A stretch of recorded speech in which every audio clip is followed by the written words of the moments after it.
Let's talk about that because this is, we work with Latin American prisons and we do a lot of programs to help young people that have been incarcerated for all kinds of reasons to begin to make changes, to see the place where they're at as a place to retreat from their lives and to begin to understand why they did certain things, what emotions that drove them to behave in certain ways impulsively and to think certain ways. And if they have the opportunity to return back into their lives, if they don't make those fundamental changes in their biology, the moment they return back to the same environment, it's going to trigger them emotionally to make the same choices unconsciously. So the structure of being in prison, of course, is a challenge in and of itself because it is, in a sense, survival of the fittest. You have to mark your territory and you have to mark who you are, and it's got to be loud and very clear. That's fine. But then you also have plenty of time to learn. You still have plenty of time to work on yourself. I always say, forget the experience. The experience doesn't change. And when you recall the experience, when you think about it, when you talk about it, it never changes anything. Actually, it refires and rewires the circuits in your brain. Overcome the emotions that keep you connected to that experience. When you can recall an experience without the emotional charge, that's called wisdom. Now that's a different game in and of itself because now you can understand that there's room now for possibility in your life. So teaching people the science of true change and getting communities within the prison system to support one another and practice heart coherence in the jungle goes against everything that we've been taught in terms of survival. So forming new communities in the prison system, just like you do, teaching people really the science of change and transformation, and not just leave it there, but every day practicing that. Now here's the funny thing about it. The side effect of all of this is being happy with yourself. The side effect of it is now you're no longer responding and reacting to the same circumstances and the same situations in the same way, because as you sit there and your body's so wanting to feel anger or fear, and you become conscious of it, and you work with your body and train it back into the present moment. If you keep doing that, the side effect of that is energy moves right into your heart. We've measured that too many times to tell you that it's not the truth. Now, what does that do? It creates possibilities that you never saw before, because that change in energy causes you to see things no longer through the lens of the past, but seeing possibilities right in front of you. So people who are in the prison system, in community that do this, to build a new way of being. And what we've seen is more and more people that were once upset or frustrated start joining the larger community because there's a movement that takes place. And my interest is not only give people the tools to return back into their lives as a different person, but to understand what they're doing and why they're doing it. So the what and the why allows the how to become easier. So then, even if they're in a prison for 30 years and they're happy, it's better than being in prison and being unhappy. And if they've learned the lessons in their life and possibilities around, who knows what could possibly happen to them. Knowledge and information is the forerunner to experience. Nelson Mandela, for all those years saying, I'm never going to get out of here, I'm never going to get out of here. That was his mantra, and then finally said, what if I could get out of here? How could I get out of here? He started thinking, how could I get out of here? Started thinking in a creative way. I'll start writing letters, I'll start doing this, I'll start drawing attention to really what's going on in South Africa. And then he started saying, who's going to lead this nation? And then what if I could lead this nation? And then he started believing in that. I mean, and a belief is just a thought you keep thinking over and over again until you hardwire it in your brain.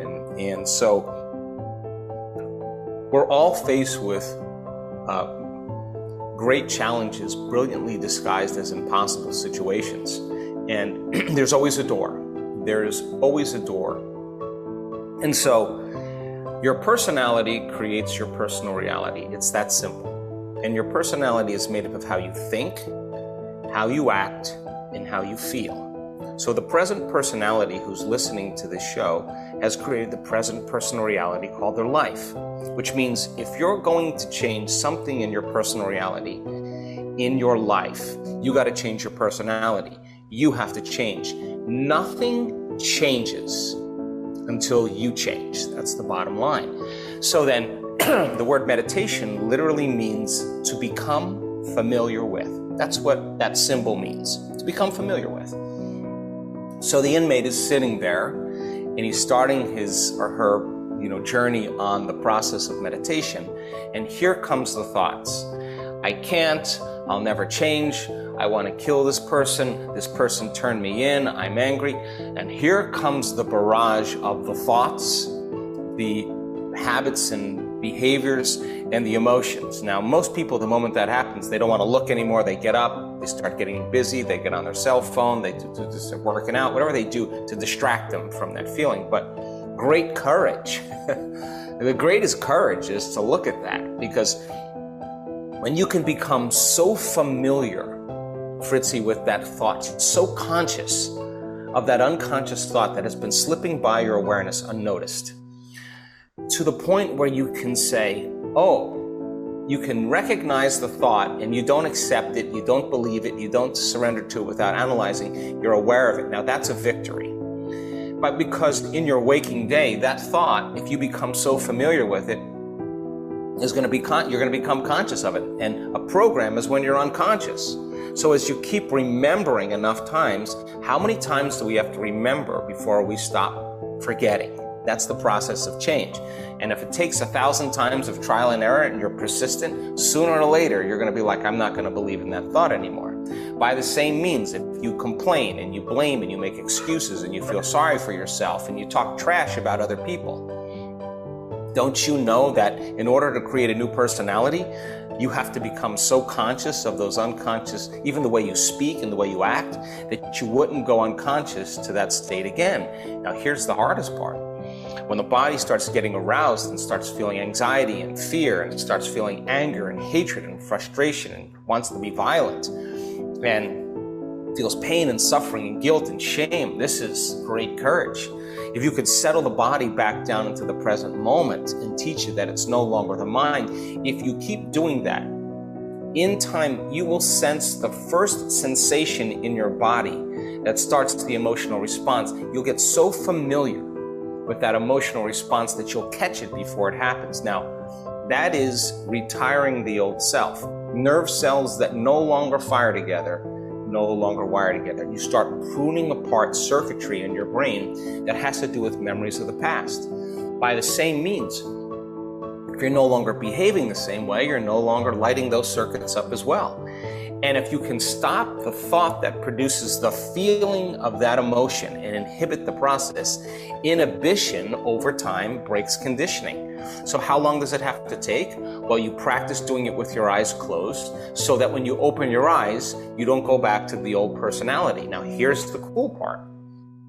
What if you sat there and you said, what thoughts do I want to fire and wire in my brain?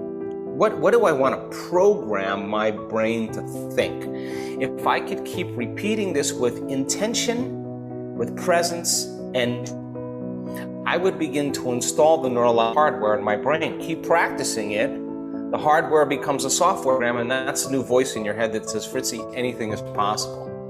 Then if you said, okay, how am I going to be with all those people that are in my wing or all the people that I hang out with? What would greatness look like today? What did Nelson Mandela teach us? What did Martin Luther King teach us? What did Gandhi teach us? What did Wallace teach us? What did Joan of Arc teach us? What does greatness look like? What are great people in history? What did they do that overcame any circumstance in their life? Let me review that. Let me study that, because that would be the raw materials for me to build a new mind.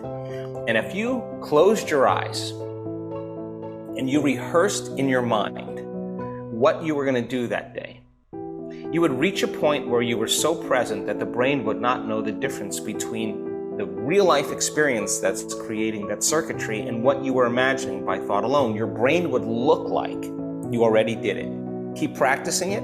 The hardware becomes a software program, and you install the circuitry so that you can behave equal to your intention. So then the last part is, can I teach my body emotionally what this future life would look like before it happened? That means you can't wait for the change to feel joy. You can't wait for the healing to feel gratitude. You got to teach your body the feeling before it happens. If you keep cultivating that feeling, it'll begin to become familiar to you. If you keep reviewing your behaviors and practicing and rehearsing, it'll begin to become familiar to you. Keep firing and wiring those thoughts, become new thoughts that are familiar to you. So the biological change is unlearning and relearning. It's breaking the habit of the old self and reinventing a new self. It's pruning synaptic connections and sprouting new connections. It's unfiring and unwiring, refiring and rewiring, deprogramming and reprogramming, or losing your mind and creating a new one, or unmemorizing emotions that have been stored in the body, then reconditioning the body to a new mind and to a new emotion. And it turns out, whether you're a prisoner, whether you're a CEO of a company, whether you're a single mother with 3 children, whether you repair washing machines for a living, whether you're a psychotherapist, whether you're a nurse, it doesn't matter. The same model works for everybody. And that new personality then is thinking differently, is acting differently, and feeling differently. We have no idea what kind of possibilities that could show up as a result of personal transformation and change. And so many times, the first change that happens is, aside from a change in well-being, there's a huge change in body's health. We've seen cancers, and diabetes, and lupus, and rheumatoid arthritis, and rare genetic disorders, anxiety, depression, that never changed with any model of healthcare, all of a sudden disappear. And you say to the person, where is that disease? And they'll say, oh, it's in the old person. I'm somebody else. It just doesn't belong there. And so I think that we have to lay down the very thing we used our whole life to get what we want for something greater to occur. And that takes practice and repetition. But I think it's a healthy thing to start.